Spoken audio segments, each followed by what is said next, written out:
My name is Freeman Johnson. I live at 72 Loomis Lane, Centerville.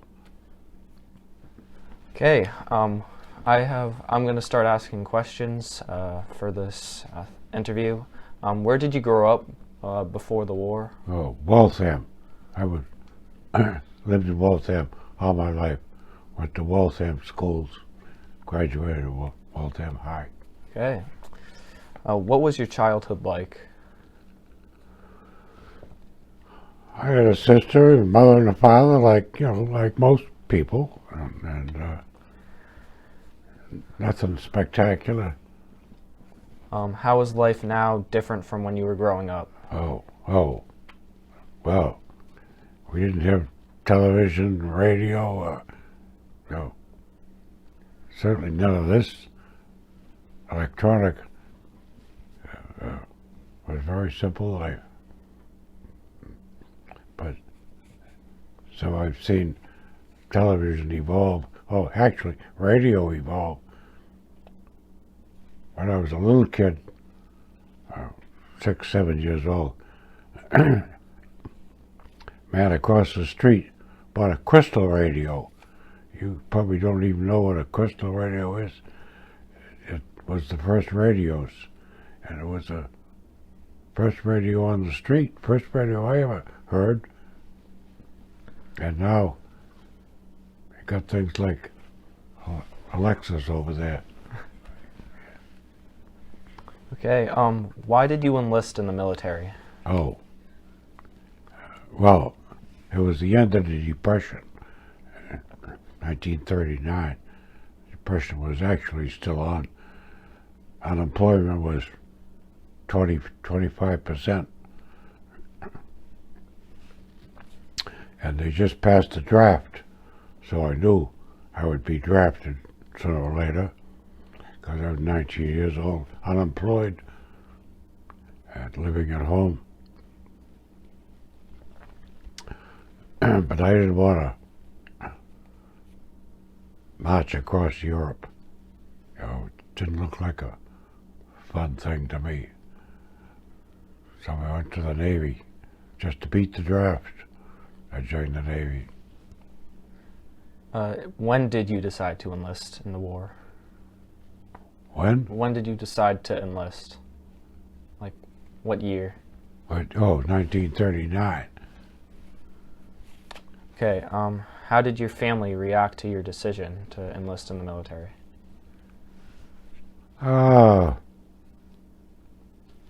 Nothing special. They didn't seem surprised or, you know.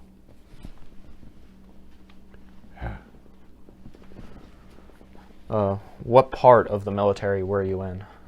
I was in the Navy. I enlisted in the Navy. What rank or rating were you? Oh, well, you start out as an apprentice seaman. Apprentice, they emphasize that. You're just a rookie. You don't know. When you go to boot camp, that's when you realize the world is a little different than you thought it was going to be. That's when you're... Why did you choose the Navy? Why? Oh, yeah, because I didn't want to walk across Europe. That didn't look like fun to me. Where were you stationed, or like what boat were you stationed on? You go through boot training there were only 3 places at the time. One was Newport, Rhode Island. That's where I went. And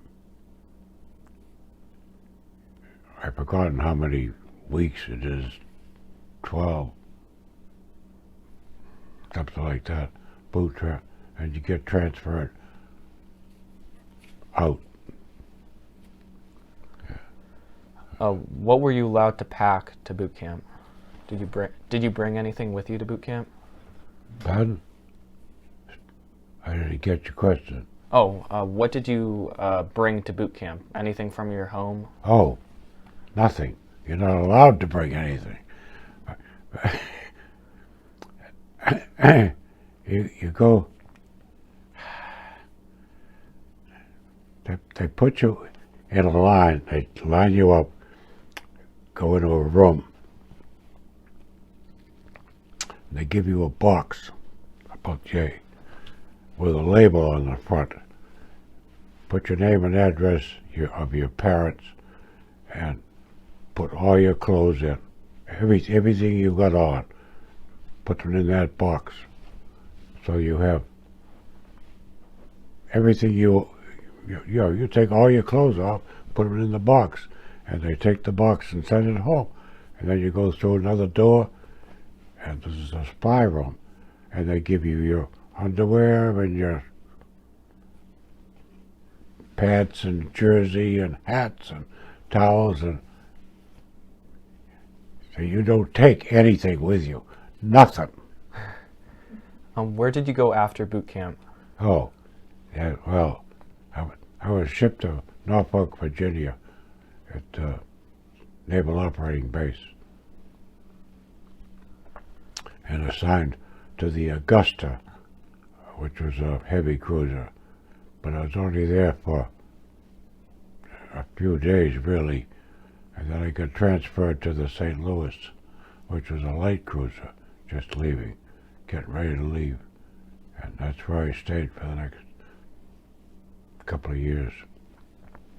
How did you end up in Pearl Harbor? Oh, just by chance, just by mistake, because I was on the St. Louis, and the St. Louis we putzed around the Atlantic for almost a year, and then we went through the canal, the Panama Canal, over to Hawaii, and joined the Pacific Fleet. We were in, actually in the Navy Yard on December the 7th. It's just by chance, that's all. And where did you go after Pearl Harbor? Well, we got out that morning. Our ship got underway. We were at we were in the Navy Yard, but we were at the end of the pier. Most of the ships were, alongside the piers. We were at the end, and if we had been further up, we wouldn't have been able to get out because the other ships would have been in the way. But we were at the end, so we could get out. And also, our skipper stayed the night on board. It was a weekend, and most of the officers went ashore, but our skipper stayed for whatever reason, and so we could get underway right away, and we did. Yeah. We just went out in the Pacific to get out of the harbor, get away from the airplanes bombing us. So you said you went all around the world in the war? Not quite around the world. I missed the Suez Canal and the Indian Ocean, but I did hit most of the rest of it at one time or another. So were you on the same ship, the whole rest of the war after Pearl Harbor? No, I was. In late 1942, they transferred me from the St. Louis and shipped me cross-country to Brooklyn Navy Yard. I was assigned to the USS Iowa, a battleship being built at the time. It was commissioned in March of 1943, and I spent the rest of my time on the Iowa. So when you were on those ships, what were the meals like on those ships? Oh, well, that's another reason you go in the Navy, because you get 3 meals a day, every day, 3 hot meals. I understand that you had off time. What did you do on your off time on the ships? Like, Not much of anything. Read, uh, play cards with the other members of the crew, or AC Doocy, or backgammon, or they don't give you much time off. They try to keep you busy. what was your daily routine while on the ships? Pardon? What was your daily routine while on the battleships? Well, you have to stand watch twice a day, 4 hours, either 4 to 8, 8 to 12, or 12 to 4. And that's 4 in the morning to 8 o'clock in the morning, 4 in the afternoon to 8 in the afternoon. Every day you have something to do. What was it like living so far away from home? Well, they keep you busy so you don't. I never got homesick. Very few people really get homesick. Yeah. How did you communicate with friends and family at home while you were at war? Pardon? How did you communicate with your friends and family? You just write letters, that's all. But they censor them, so you can't tell where you are, or what you're doing, or what you've seen, or really not much you can say. Which places were the most interesting to serve at around the world? What places around the world were the most interesting to serve at? What places? And around the world were the most interesting to serve at? Interesting. Oh, I've never been asked that one before. I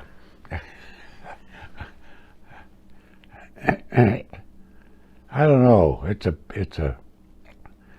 You spend most of your time, or we did, at sea. And that one ocean looks just like another. You can't tell where you are.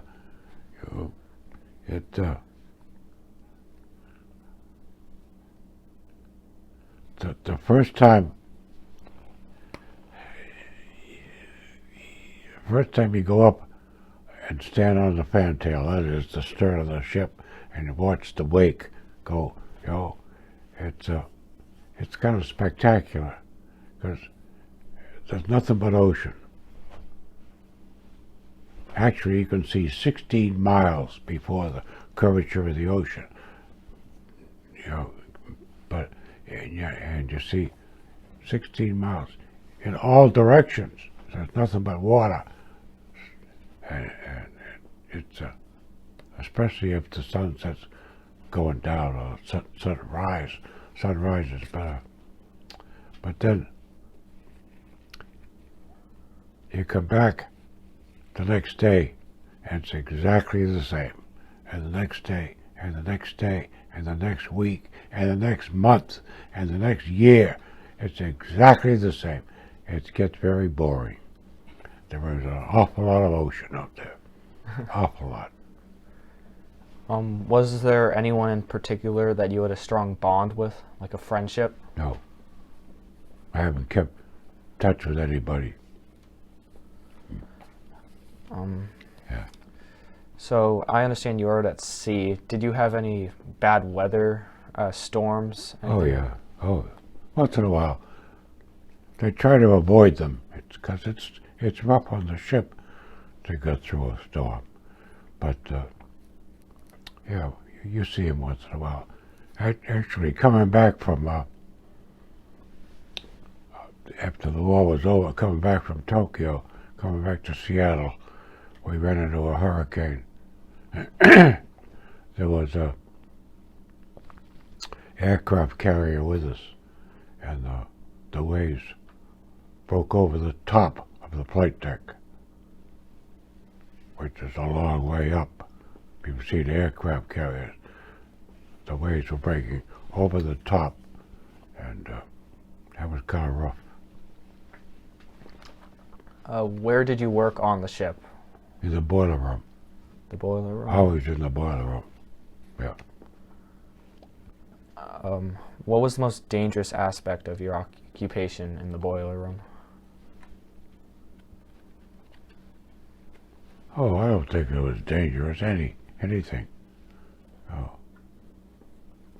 It's the ships are built to stand a lot of punishment, and so there really isn't much danger from the ship. Yeah. Describe your happiest memory from the war. Happiest? Oh. Oh, like getting out at the end.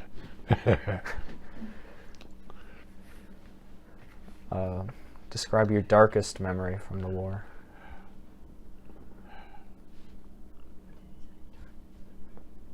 Oh, I have to think about that.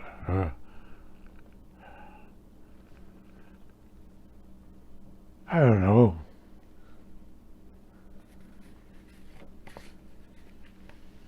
Nothing stands out. Nothing that, you know, it's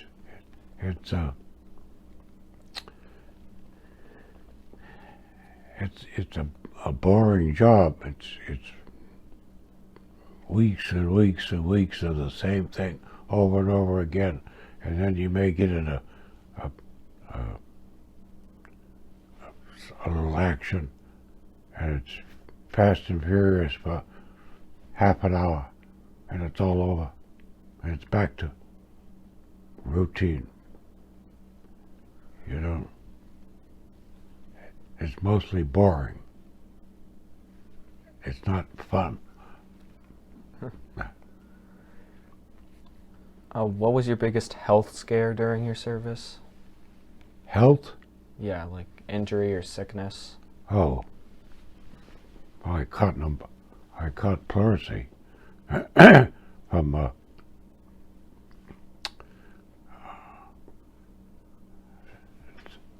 and I got they put me in the hospital. But that was no. What was the most difficult decision you had to make while serving? Oh.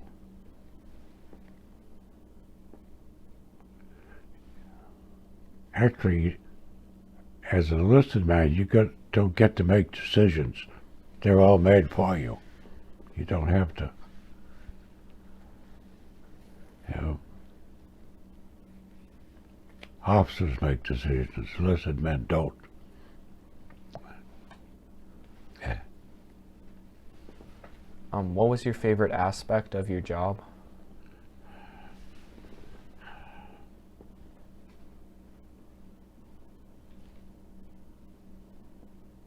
Oh.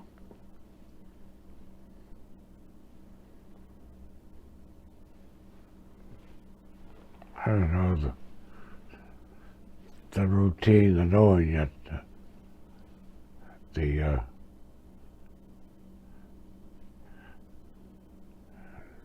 you're contributing a little bit, just a little tiny bit, but you are contributing to the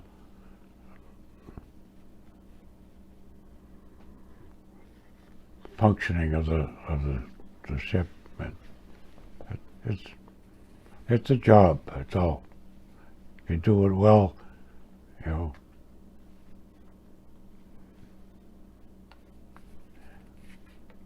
What was your proudest moment during your service?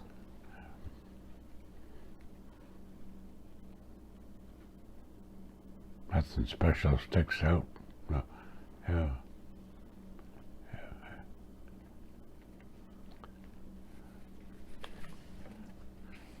Dad, what about when MacArthur signed? What about when they signed the treaty? Oh, wow. That's just watching somebody else. Really? It sounds like a proud moment to me.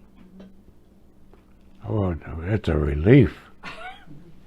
wasn't proud. It was a relief to know the war was over.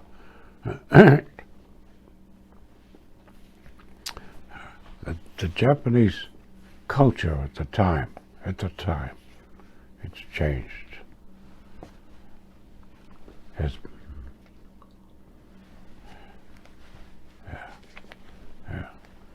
yeah.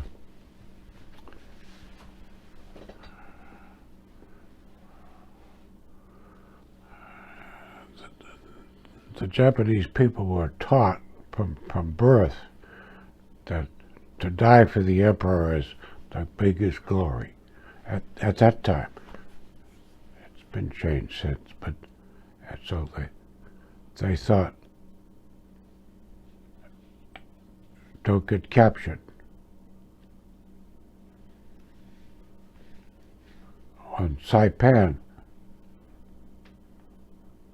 men and women and children jumped off the cliff to suicide rather than get captured. And we thought if we had to invade Japan, had to invade like we did Guadalcanal or Normandy or any other places, that would be disastrous for everybody, both sides. And we, of course, would be right in the thick of it, and it was just a relief that they finally surrendered. The question arises, should we have dropped the A-bomb or shouldn't we have? It devastated two cities, wiped them right off the map, killed thousands of people in an instant. But we didn't have to die to invade Japan. We got that over with. And that was a big relief. What's the first thing you think of when you hear the word Pearl Harbor? Oh, well, you see the pictures on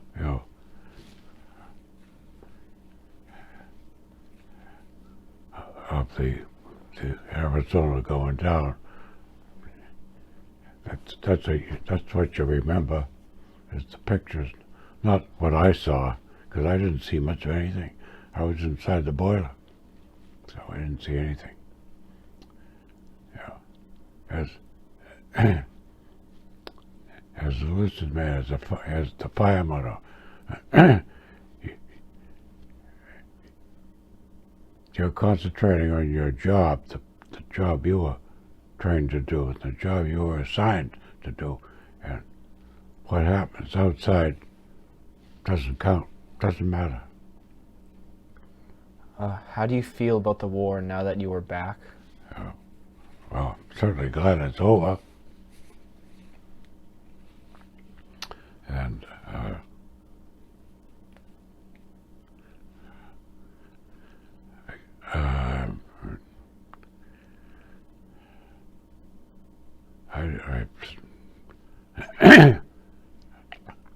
don't like the wars we are in now. War is an awful waste of men and material and money and time. It's not worth, the results generally not worth the effort.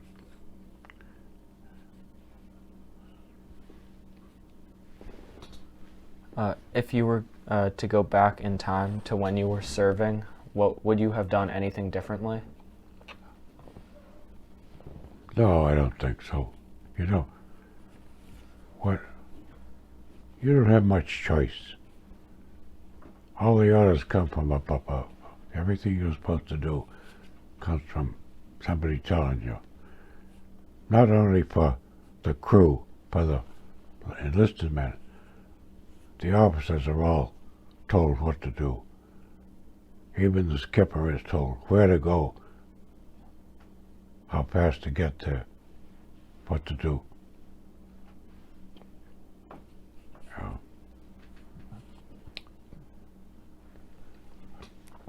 Define a hero. Define a hero.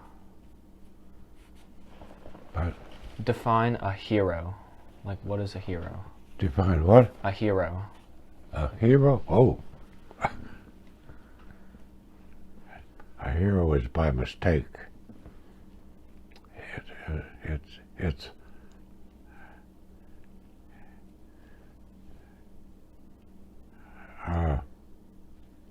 yeah, you don't become a hero on purpose, because you stick your life out or your neck out to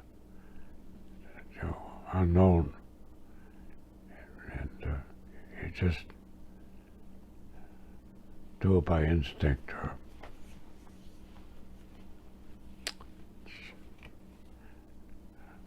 Or I don't know any heroes.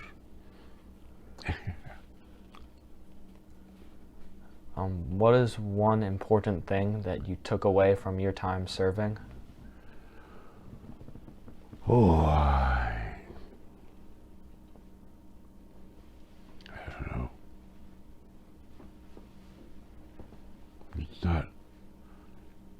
It's not fun. It's just a job.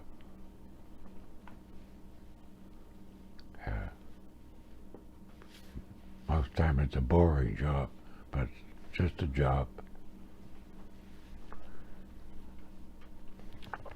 What advice would you give a young person thinking of entering the military?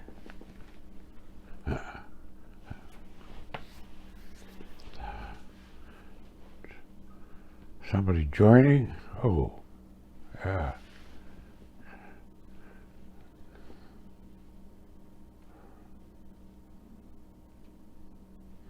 Mostly I'd say don't do it, but you know, because there's too many other avenues of get your education, go to college, and if you can, stay out of the military. I suppose it's a good career if you, but I don't recommend it.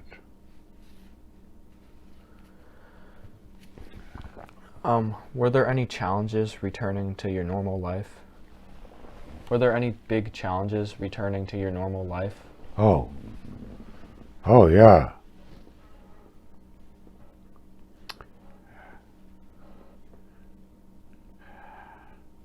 Yeah. When you're in the military, everything is taken care of. Your meals are all pre-scheduled. When you get up in the morning is pre-scheduled, and what you do during the day, when you go to bed at night, everything is scheduled. You know exactly what you're going to be doing tomorrow, the next day, the next week. When you get home, oh, you're on your own.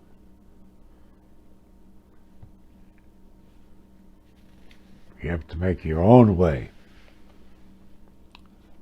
You have to be nice to everybody, because you never know who's going to be your boss. Yeah, you know, it's a whole different world. You're entirely independent. But in the military, everything is scheduled for you. Everything. What you're supposed to wear, what you eat.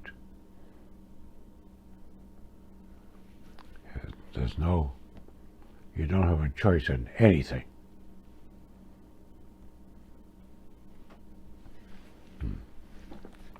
How did you end up on Cape Cod? How did you end up on the Cape? Oh. Well.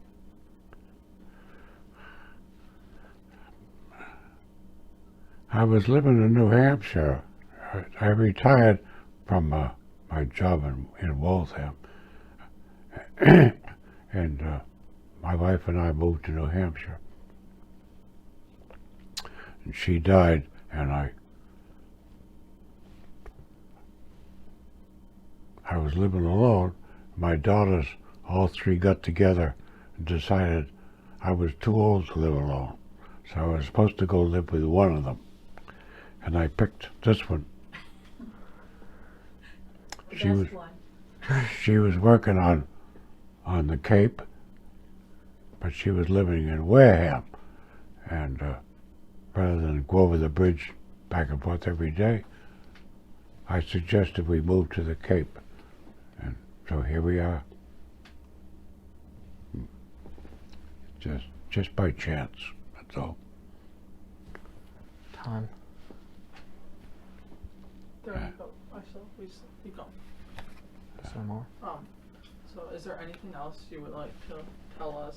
Any advice? Anything you wanna explain about your service or any part of that? Transported FD Yeah.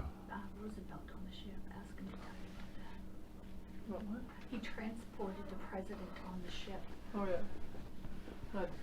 So I heard you transported President Franklin D. Roosevelt on the ship. Oh, that was just one incident. It was no big deal for the crew. He had to go to Tehran,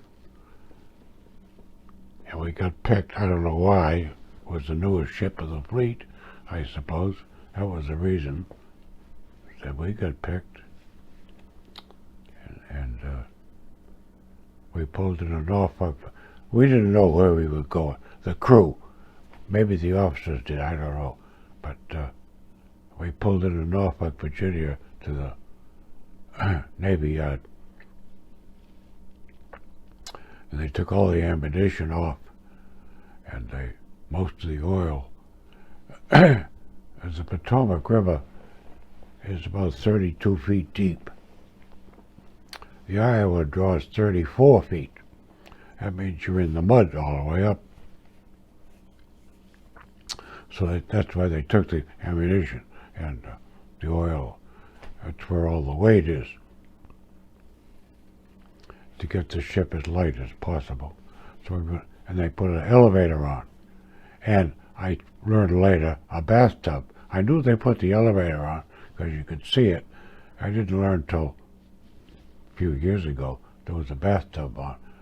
And the only ship in the whole Navy, not only our Navy, any Navy, with a bathtub. And then we went up to Potomac to Washington Naval Yard, picked up FDR, came back down to Norfolk, got all the ammunition back on, all the fuel, and we took off to the Mediterranean and dropped off Roosevelt. And then went to Brazil while he was at the conference. We went back and picked him up, brought him home. Michael, ask That was it. Roosevelt met with. Ask him who Roosevelt met with. Who did Roosevelt meet with? I can't hear you. Who did Roosevelt meet with? What'd he do? Who did he meet with? Who did he meet with? Oh, do we meet him? I saw him, no, but I didn't meet him, no. No. Who did he meet with? Oh, that was the Churchill and Joe Stalin. That was the Tehran conference of the big three. Were you there when the conference happened, or did you bring them to the conference? Did you see anyone there? Did I see You it? just dropped him off, right? Oh yeah, we just dropped him off. Oh. We didn't stick around. We went there. I'm not even sure whereabouts in the Mediterranean we dropped him.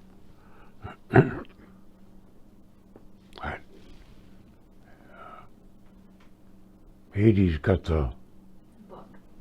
itinerary of where we went.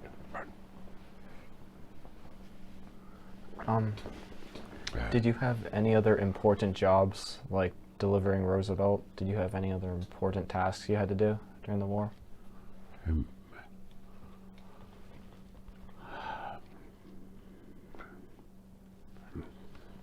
No, we just, no. No. We didn't do anything special.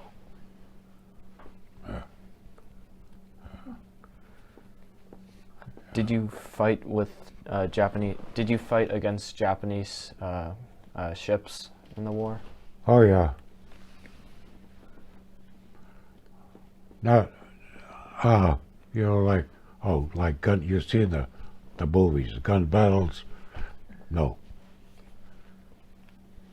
We were in the Leyte Gulf, but that was airplanes attacking the carriers. We were there, that's all. And but we didn't shoot any ships. I think we only fired the main battery once, against something else. The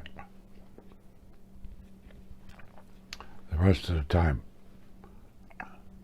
the AA guns were the only ones used. They used the main battery, didn't get used.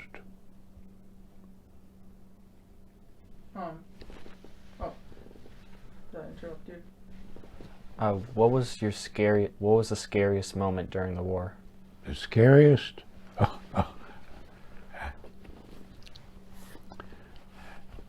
You're too busy to be scared when there's anything going on. And but the only time I was really scared, when you're on a ship, you get used to the noise. The noise from the propellers, it's constant. And you get attuned to the ship so that you know what it's doing. You know how fast you're going. When you go, you get attuned to the ship, so you know. After a while, you're living on it. You're there, day after day, week after week, month after month, and the routine of the ship, you just get used to it. It's attuned to it is the best way to describe it. So when you get up, you wake up, your feet hit the deck, you know how fast it's going. You know what you're doing. If your normal speed is around 12 knots, 15 knots, you wake up and you hit the deck, you can tell you're doing 18 or 20 knots. Something serious is coming, or maybe. And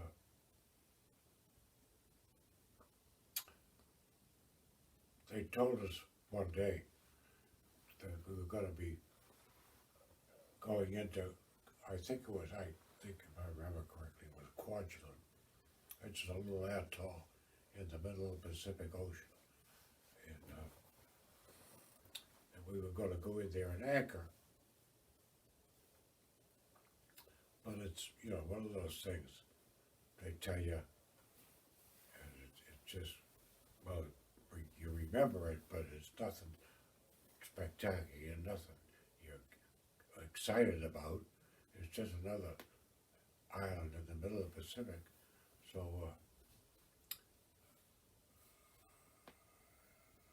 I think I had the midnight to 4 watch, and I went after the watch. I hit the sack, and I woke up. Time for breakfast, and I got up, and something was different. The ship had stopped, and for an instant you panic because the ship hasn't stopped for months, and all of a sudden it stopped, and then you remember, oh yeah, we anchored. But for that brief second, you just panicked. But that's the only time you're really scared. I was ever scared because you're always so busy. When something happens, you're busy. You don't have time to think. Did you ever get invited to the White House of the United States? Yeah, well, yeah, not while I was in the service. When we went to Washington, we toured the White, like any visitor. What? Did you get to go behind the ropes? Oh, well, yeah. We were in a group going to the White House, and it was this time of year,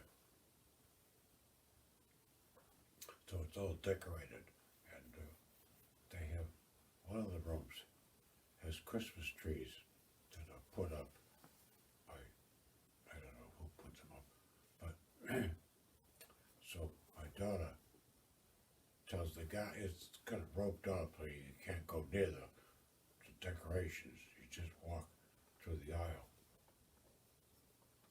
And my daughter tells the guy he's a Pearl Harbor survivor, so he let me in behind the ropes, not her, but me. True story. She got a little upset because she wouldn't go. They wouldn't let me in. I thought it was funny. It was Secret Service. I came over and grabbed him. So you do well, you know, because I am a survivor. I get to be one of the last around.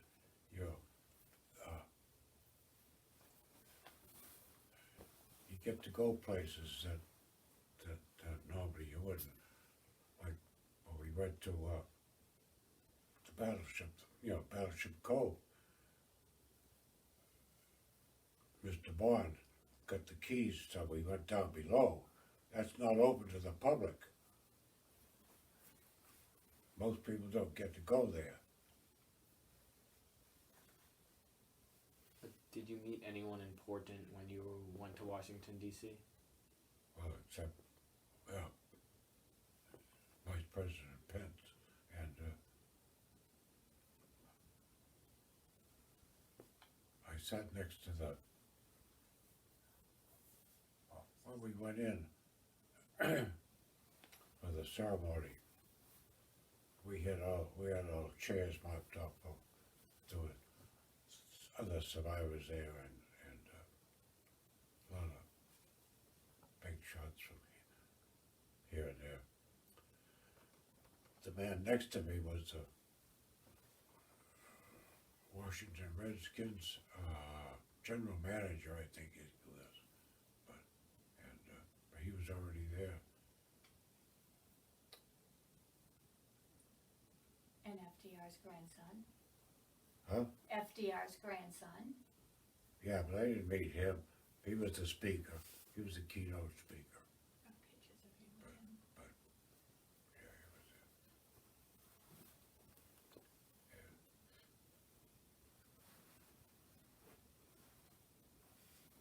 Yeah.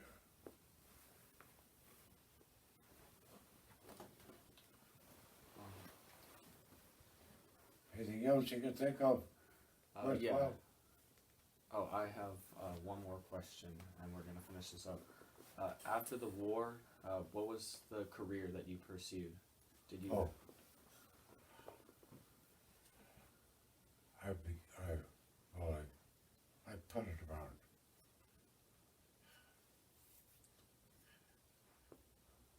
As soon as I got out of the war, as soon as I got discharged, it was in 1945, was December, well, right after. Yeah, first of the year, 1946. And I didn't have a job, came home from, got discharged, didn't have a job.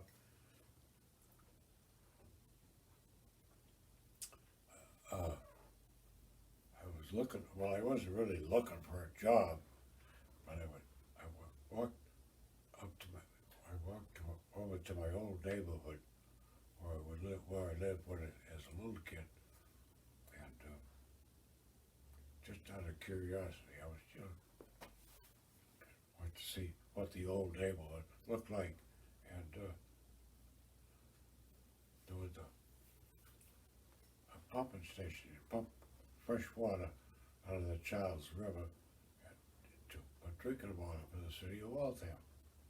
And I walked in there, and the guy who was running the place, I knew his kid. I went to school with his kid. So I was talking to him, and he says, you know, you looking for a job? And I says, no, not specifically. He says, well, we need a fireman. Why don't you apply? So, well, I didn't have any other offers, so I asked for it, and 2 days later I was hired. I became a fireman for the city of Waltham until they shut the place down. And went to what's now the MWRA. And then I became I went to work as a machinist or machine operator.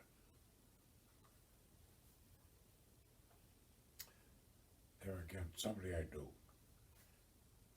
My father worked there, and he says, they're looking for operators. Why don't you go down and see what you can do? So I walked in the front office, and there's the secretary. I knew her. She went to school with my mother. The two. So she says, Freeman, come in. What are you looking for? I says, a job. My father says, places are open. She says, okay.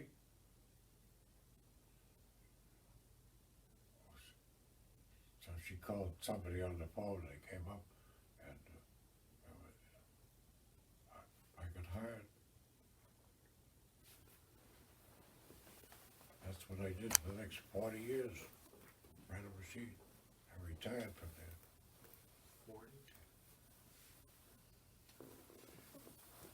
If there's any other things you want to say before we end this, feel free. I think you guys pretty much covered it. Well, thank you for letting us interview you, and thank you for your service. You're welcome.